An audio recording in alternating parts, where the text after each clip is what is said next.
بسم اللہ الرحمن الرحیم۔ السلام علیکم ورحمۃ اللہ وبرکاتہ۔ مفتیان اکرام کی بارگاہ میں سوال عرض ہے کہ الحمدللہ مسجد بن رہی ہے تو 6 بندوں نے تقریباً مشترکہ یعنی کہ ملا جلا کر اینٹیں بھیجی تھی تو مسجد کے لیے نا، تو ان اینٹوں میں سے کچھ اینٹیں بچ گئی ہیں۔ مسجد کا کام اینٹوں کے حوالے سے فائنل ہے، ابھی اینٹوں کی ضرورت نہیں ہے، پلستر اور چھت کی ابھی مرمت اور فرش کی وغیرہ کے ٹائلس ماربل کے معاملات ہوں گے، تو ابھی ان اینٹوں کا کیا کرنا ہے۔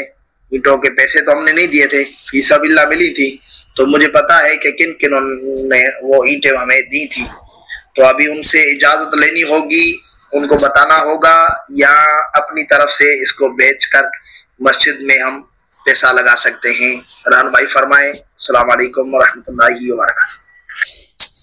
جی وعلیکم السلام ورحمۃ اللہ وبرکاتہ۔ مسجد کی اینٹیں بچ گئی ہیں تو کیا ان کو بیچنا چاہیے یا پھر جس نے دی ہیں اس کو پوچھ لینا چاہیے؟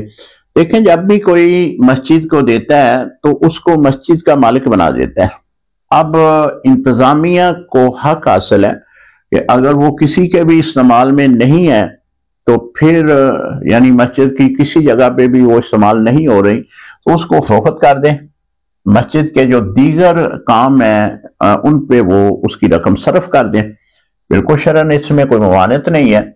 تو اگر اس دینے والے نے یہ بات کہی ہو کہ میں آپ کو اینٹیں دے رہا ہوں، جتنی آپ لگانا چاہتے ہیں لگا لیں، باقی جو ہے وہ مجھے پھر بتا دیں، تو اس میں جو ہے پھر اس کو بتانا ضروری ہوگا، کیونکہ اس نے دیتے وقت اس بات کو آپ کے سامنے پیش کیا ہے کہ آپ نے جتنی اینٹیں لگانی ہے لگا لیں، باقی آپ نے مجھے بتا دینا ہے۔ تو اب اس کو بتائیں کہ یہ اینٹیں آپ کی بچ چکی ہیں، ان کا کیا کرنا ہے۔ اگر وہ کہتا ہے کہ جی میں واپس لے لیتا ہوں تو ان کو واپس کر دیں، اگر وہ کہتا ہے کہ میں اسے مسجد میں دے چکا ہوں، آپ اسے فروخت کریں، مسجد کے دیگر جو کام ہیں ان میں صرف کر دیں، تو بالکل ٹھیک ہے، آپ ایسا کر سکتے ہیں۔ لیکن ایسا بہت کم ہوتا ہے۔ جب بھی کوئی مسجد کو کوئی چیز دیتا ہے، اینٹیں ہوں، سیمنٹ ہو، بجری ہو، جو بھی ہے، جو لوازمات مسجد کی تعمیر میں چل رہے ہیں، ان میں مسجد کو مالک بنا دیتا ہے۔ اب مسجد اس کی مالک ہے تو انتظامیہ جو مسجد کی ہے اسے اختیار حاصل ہے کہ اب وہ چیز وہ اشیاء جو ہیں وہ مسجد میں ضرورت اس کی نہیں ہے تو اسے فروخت کر سکتے ہیں۔